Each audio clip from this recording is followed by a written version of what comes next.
Hi, YouTube family. Welcome back to Recording Movie Recaps.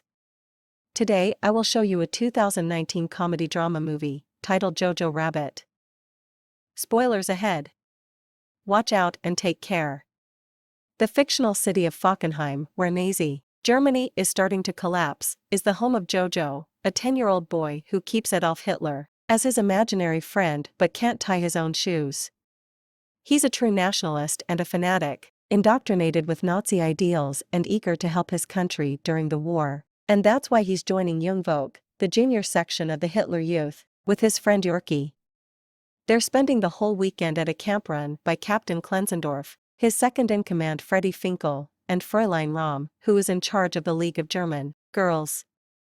They're giving kid-sized uniforms and a special dagger before they're taken to experience a variety of activities like grenade throwing, trench digging, map reading, and gas defense, among others. Or at least, the boys are. The girls are taught to dress wounds, make beds, and how to get pregnant. Jojo does well in activities like describing Jewish people and burning books, but when it comes to hand-to-hand combat, he gets scared and sneaks away, gaining the attention of the older boys. When the time comes for the boy to learn how to kill, these teenagers see how hesitant Jojo is and put a rabbit in his arms, asking him to demonstrate. Jojo swears he isn't scared, but he still can't bring himself to do it, so he tries to let the rabbit go. However, the teen boy grabs it before it can run away and kills it himself, proceeding then to make fun of Jojo for his failure. Since he's scared like a little rabbit, they start calling him Jojo Rabbit, which upsets him and causes him to run to the woods. While he sits on a tree root crying, imaginary Hitler shows up and tells him rabbits are actually pretty brave. They go out in the wild every day to get their carrots, and they gotta be sneaky not to get caught.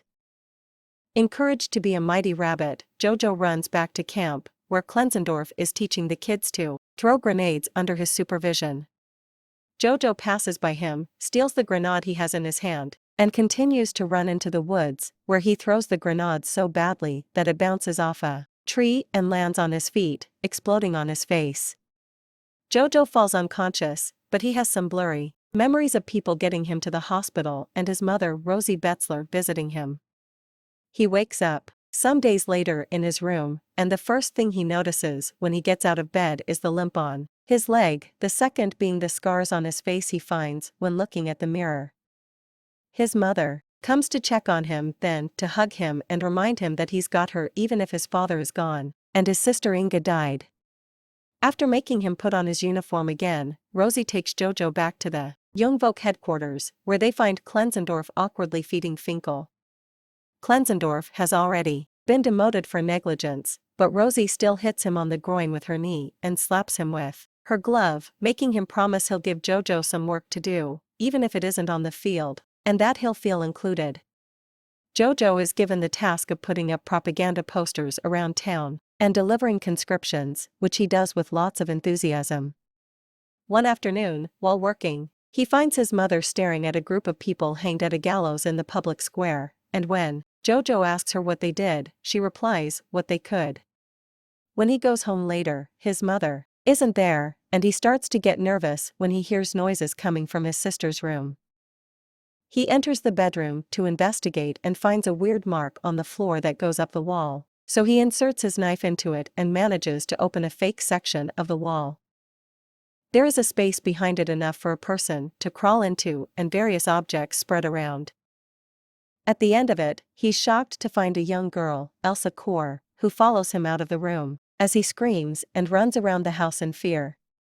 She catches him when he's about to reach the front door and pushes him against the wall, showing him she has his dagger and admitting she's Jewish, but she's there because Rosie had invited her to hide in her house. If Jojo tells anyone about her, Elsa promises she'll say he and Rosie helped her, which would get them killed as well. After she returns to her hiding spot with his knife, Jojo rushes to his room and discusses his options with imaginary Hitler. Reaching the conclusion he should negotiate, he grabs a kitchen knife and a pot to protect himself, then returns to his sister's room to tell Elsa she should find somewhere else to live. He gets scared again, however, when she surprises him from behind, takes the kitchen knife as well, and kicks him out of the room. Jojo discusses things with imaginary Hitler again, and they reach the conclusion he should make Elsa feel safe so she'll drop her guard. When Rosie comes back in the evening, Jojo tells her he's heard noises upstairs, but she tells him it must have been rats. After Rosie puts Jojo to bed, she goes to see Elsa to tell her to be more careful, because if something were to happen, she can't choose her over her own son. She also reminds Elsa that as long as there's at least one person alive out there, then they are losing. The next day, Jojo goes to the swimming pool, which should help him with his leg. She also confesses her parents were taken to a concentration camp, so the two of them only have each other. Jojo starts going to the streets to scavenge food from waste bins and notices how destroyed the city is becoming every day. He and Elsa begin a routine together, sharing meals and enjoying the fake letters from Nathan that Jojo writes.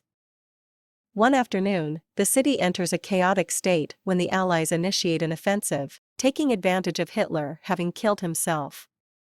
Jojo comes across Yurki, who is carrying some weaponry around because the army is so desperate for soldiers that they're sending the kids out. Jojo tells him the Jewish person he caught is kind of his girlfriend now and he's worried, because it's illegal, but Yorkie points out he's met the Russians and the Japanese and they are worse than Jewish people. Rom finds them next and after sending Yorkie out with a gun, so he hides in an abandoned building until it's over. He comes out after things calm down and sees the Americans take off the Nazi flags to replace them with their own, celebrating their victory. Soviet soldiers are seizing every Nazi they see, including Diertz and the rest of the Gestapo, and seeing the jacket Jojo is wearing, they take him as well. He finds Klenzendorf among the other prisoners, who tells him he's a good boy and that he should take care of his sister, before taking off his jacket and spitting at him, calling him a Jew so that the soldiers let him go. Jojo can only watch as Klenzendorf is taken away to be executed by a firing squad. On his way home, Jojo finds Yorkie, who says he'll go to see his mother for a cuddle. When he points out Jojo's girlfriend can be free now, Jojo gets crestfallen at the idea of Elsa leaving and rushes back to the house. He decides to lie to Elsa and tell her Germany won the war so she can't leave, but after going through his book and seeing drawings of his mother and a rabbit in a cage, he pretends to write another letter from Nathan and reads it to her, saying he has a plan to sneak her out of the city. Then, Elsa finally confesses that Nathan died last year of tuberculosis, but she's found the letters comforting. Jojo admits that he loves her romantically, but he knows she only loves him like a brother, which she agrees with, so he wants to help her escape anyway. Imaginary Hitler is disappointed in him for this and tries to convince him to change his mind, but Jojo finally stands up to him and kicks him out of the house through the window. Elsa is hesitant to go out, but Jojo encourages her until she manages to cross the door. At that moment, a car with the American flag drives by, so Elsa slaps Jojo for having lied to her. When wondering what to do next, they decide to dance to celebrate their freedom.